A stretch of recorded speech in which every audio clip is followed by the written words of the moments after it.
Good morning, grade 2. Good morning, teacher. Okay, let's pray. Close your eyes and bow your head. Let's pray. In Jesus' name we pray. Amen. Okay, class, before you sit down, please pick up your piece of paper and go to your proper seats. And I will check your attendance first. Very good, grade 2, because no one is absent today. Okay, class, I have some questions. Do you have any favorite animals? Yes, teacher. Yes. So, what is your favorite animal? Dog, teacher. Wow, dog. How about you? Cat, teacher. Cat. Okay, I will show picture and then describe what are the character it is, okay? Yes, teacher. First picture is mouse. What is the character of the mouse? Teacher, Okay. Small, teacher. Very good, small. But if you got a good answer, you receive the good job sticker. It is clear? Yes, teacher. Okay, Mirna, very good. Thank you, How teacher. about Angela? Teacher, kind. Wow, kind. Very good. Yay. So, you receive a bravo Wow. sticker. How about Gail? Brave, teacher. Very good. How about Patricia? Stubborn, teacher. Very good. Okay, next picture, the lion. What is the Wow. characters of the lion? Teacher, strong. Strong. Very good. Wow, I have many. Fighter. Very good.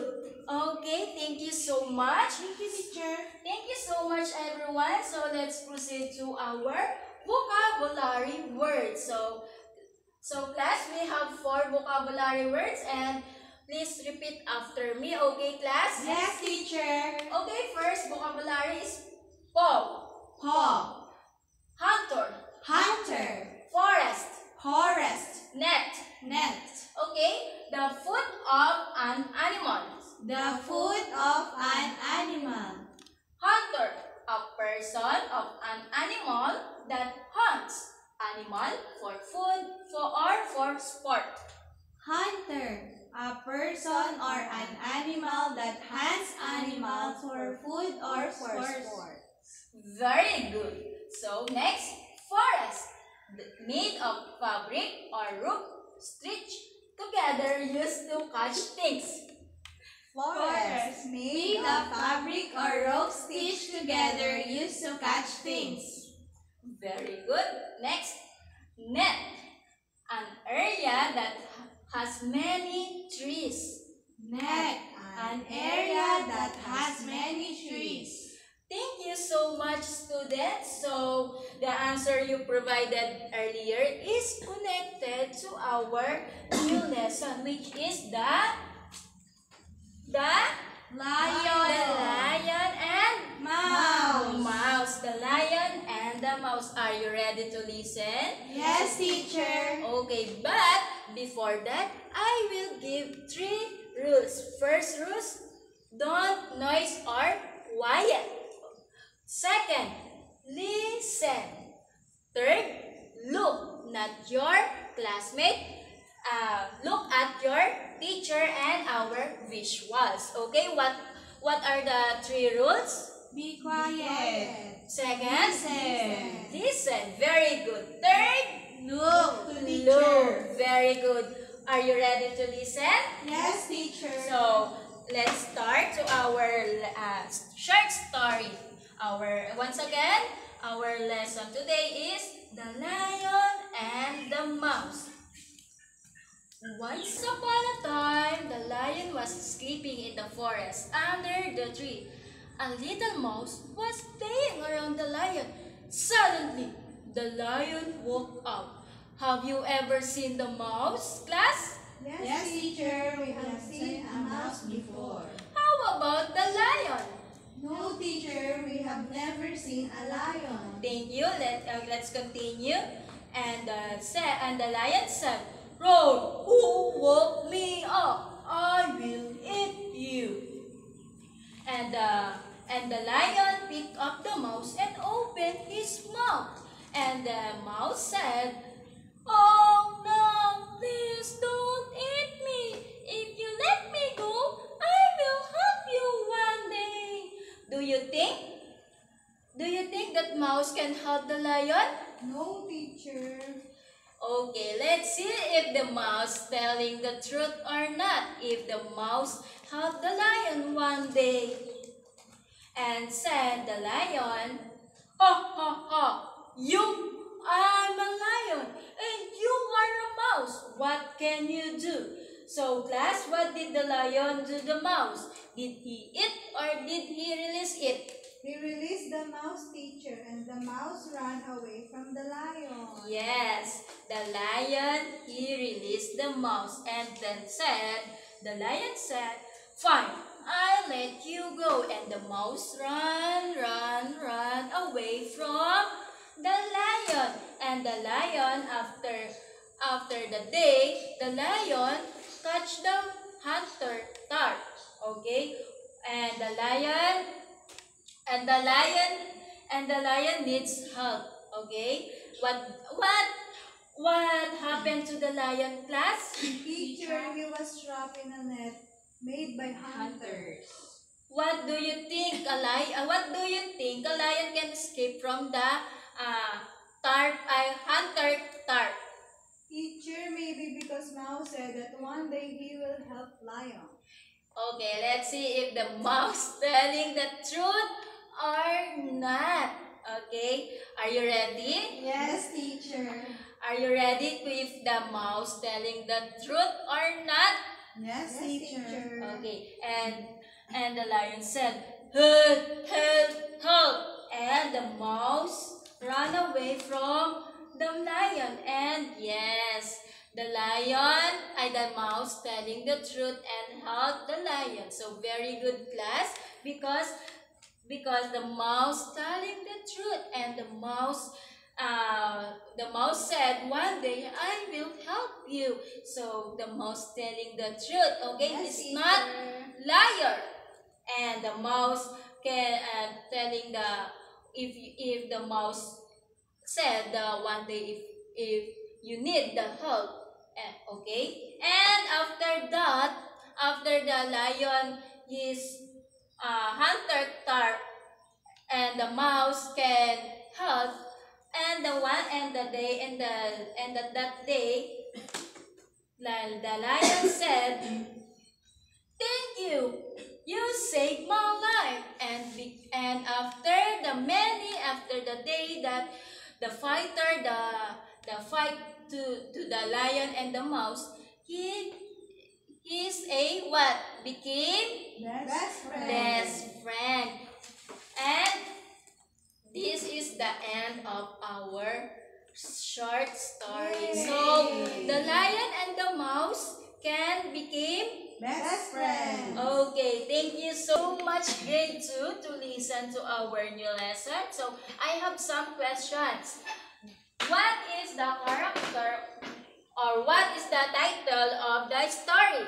Teacher, Yes, Mirna? the lion and the mouse. The lion and the mouse. Very good, Mirna. Okay, next question. Who are the character of the story? The lion and the mouse. Very good, Patricia. Next questions. What happened to the lion? Angela. He trapped in the hamster's net. Very good, Angela. Next question. Did the mouse help the lion? Yes, teacher. Yes. The mouse helped the lion. Okay. Next, last questions. How did the mouse help the lion? Okay, Gail. He threw the net. Okay, yes. The mouse can help the lion and through what? Through the his net. Yes. Look at the mouse and the lion, huh? Okay. Yes, teacher. And the mouse telling what? The truth. The truth, because the mouse because the mouse said, one day I will what? Help you. Help you. So thank you so much, grade 2. So always remember that the kindness is never wasted. Okay, once again, 1, 2, 3. Kindness is never wasted. The story of the lion and the mouse teach us about kindness and love for our what? Neighbors. It emphasizes the importance of practice, love, and avoiding judgment toward us. So let's continue. Let's go to our activity time. So Wow. our activity is match the picture. Match the picture, and for example, tart. What is the picture of this? Okay? Yes. Okay, who wants to first? Who wants to first? Picture. Okay, Mirna.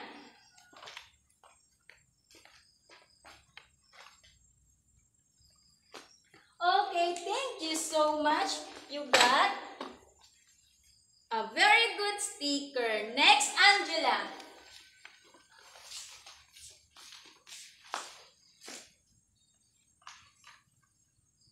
Very good, Angela. So next, the Paul. Okay, Agil. Thank you so much. Next, Angela.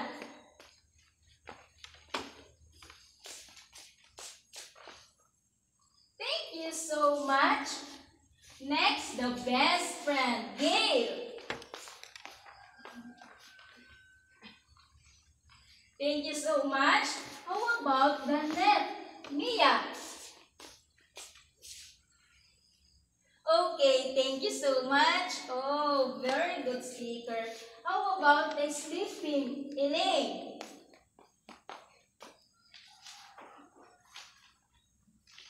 Okay, thank you so much.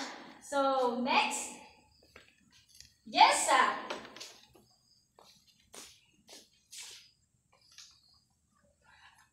Thank you so much, Jessa. How about the hunter? Lorraine. Yes, hunter. And last, Forest. Yes, very good, students. Thank you, students, for answering. So let's see if your answer is correct. First, tarp in the net. Very good. Bow. Very good. The tree. Very good. Mouse. Very good. Best friend. Do you have a best friend? Yes, teacher. Yes, very good. How about the net? Sleeping. Lion. Wow, very good. Hunter.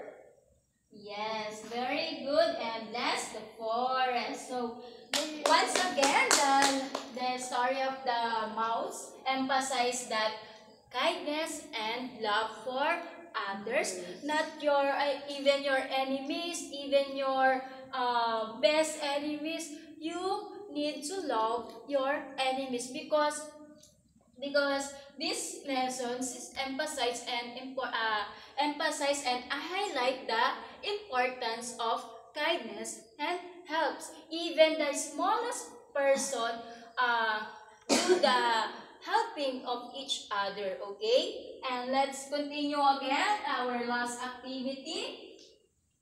Our last activity is number 1 to 10. Number 1 to 10, the sentence in order. Okay? Angela.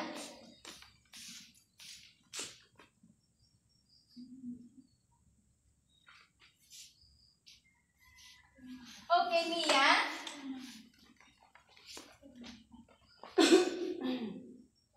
Okay, next. Who wants to answer?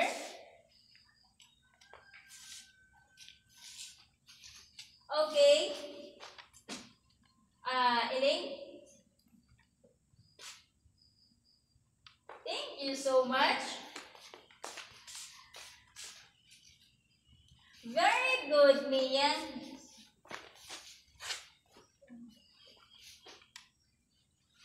Next, Angela. Very good.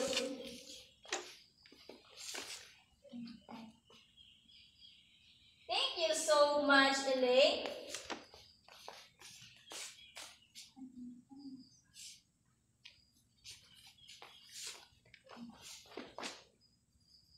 Let's see if you... A lion was sleeping in the forest under a tree. Yes, it is the number 1.